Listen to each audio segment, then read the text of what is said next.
Hey guys, welcome back to the channel. Thanks so much for clicking. It means a lot that you guys keep clicking. If you guys keep clicking, I'll keep making.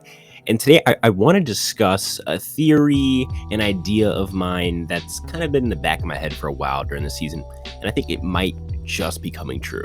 Just an FYI, by the way, for anyone who doesn't want to be spoiled, like me, I would suggest you don't check the comments in this video, especially this late in the season. So just tread lightly. I'm personally not going to be checking the comments on this video, and I would suggest maybe that you don't do the same either. Just a fair warning, because I could definitely see the comments on this video being a little bit dangerous. So be careful. And with that being said, I think we can start by looking at the fact that 41 and 42 have been similar but also very different, because 42 I think has had a slightly better cast, much better editing, much better storylines, which is really just luck because they can't really force a storyline, and the boot order has been much better. I think the boot order is really what's kept the season alive.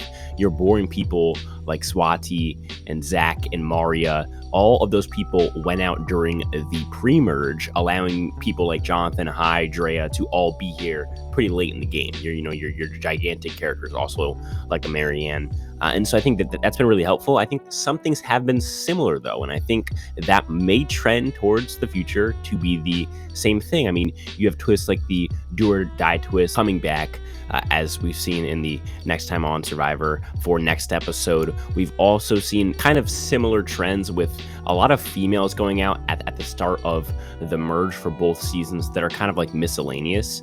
On top of that, we also have seen a repeat of Shipwell Island as well as the woke stuff that I'm personally not the biggest fan of. Even down to the hourglass being basically the exact same twist in both seasons, with Jeff just telling the cast that there is going to be an effect on their decision in 42. So very similar seasons, but also very different. And I think a place where they may be similar is with the winner, and that's really where today's theory comes from. So if we're talking winners, we only know one of the two winners from this new era of seasons so far, and that's Erica. So I feel like the biggest characteristics with Erica are, one, she was continuously targeted, especially towards like the late pre-merge and also early merge of her season, and later on she started to kind of go under the radar as people really weren't scared of her as a jury threat. And I think another characteristic is also that she is a small female, which I think helps her kind of stay under the radar, as people just don't see her as physically intimidating and maybe therefore connotate that with less game intimidation. I will say on top of that, Erica's game, if she even has any, is definitely social. It's definitely not strategical, as she's definitely maybe not the most cold-hearted, like Drea-like person when it comes to strategy. She's a little bit more emotional. And this is kind of describing one person and one person only, and that is Marianne.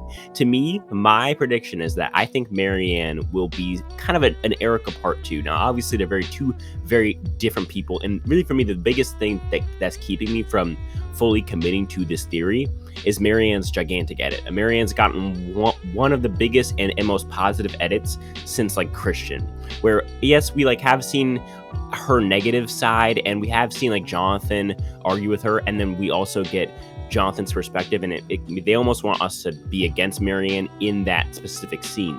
But the overarching edit seems to be one of growth for Marianne, and to me, I originally connotated that with her being a fan favorite who goes out at like 5 or 6.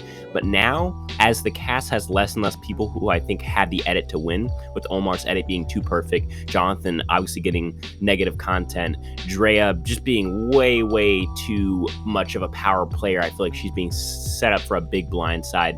And then on top of that, we have someone like Lindsay who really hasn't gotten any personal content. Someone like Mike, whose demographic really doesn't win Survivor.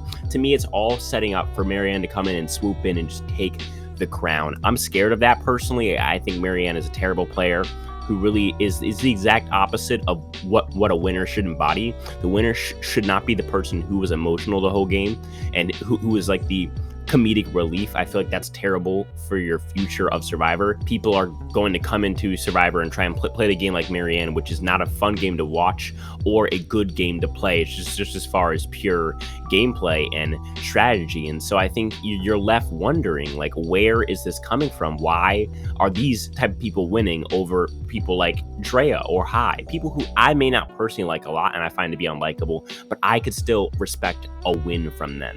Obviously, going back to my previous point, Marianne's gotten this gigantic edit so far, very similar to like a Christian in David vs. Goliath, where like she's just supposed to be liked. Like it's universally known that we're supposed to like Marianne as an audience member. Whether we actually like her or not is kind of to be seen. I mean, if we go back to earlier characteristics of Erica, someone who was targeted in both of the pre-merge on her tribe, aggressively targeted, and then also someone who was targeted towards the start of the merge and kind of got saved. Now, I will say Marianne didn't get saved by the hourglass, although honestly she could have been a boot at the merge. It was a possibility, but she wasn't the number one person, like for sure going, whereas an Erica was 100% going in an 11-1 vote probably, whereas Marianne I think could have maybe gotten sniped out if it weren't for the hourglass twist. On top of that, Marianne has gotten targeted after that at several tribals, one after the other, being kind of like the decoy boot. She's also at the bottom of her original tribe, something that Erica is very familiar with, and so I see a lot of similarities. On top of that, I do see both of their games being mostly social, as Marianne has really shown a lack of ability to separate her emotions from the game, with the Drea tribal being a prime example where she wastes her idol for absolutely zero reason. I think on top of that, another thing for me is the fact that neither really had much of a strategical game.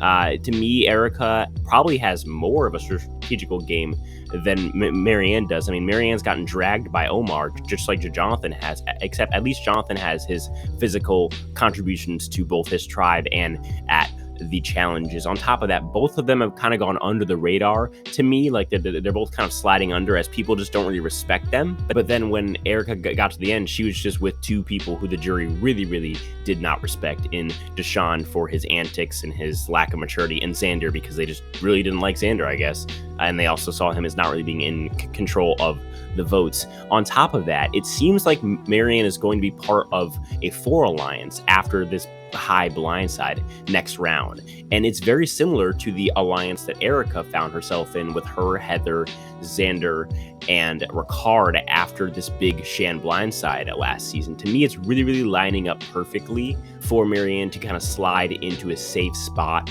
in the game and kind of glide to the end, just like Erica. Now it's a matter of if she can pull in those jury votes. It's questionable, but I think it could happen. But what do you guys think? Would you guys like a Marianne win, or is that an absolute disaster for you like it is for me? Let me know in the comments. As always, none of this happens without you guys. Without you guys, I'm just a weird guy spinning a weird microphone. So as always, thank you. And if that's it, I'll talk to you guys in the next one. Peace.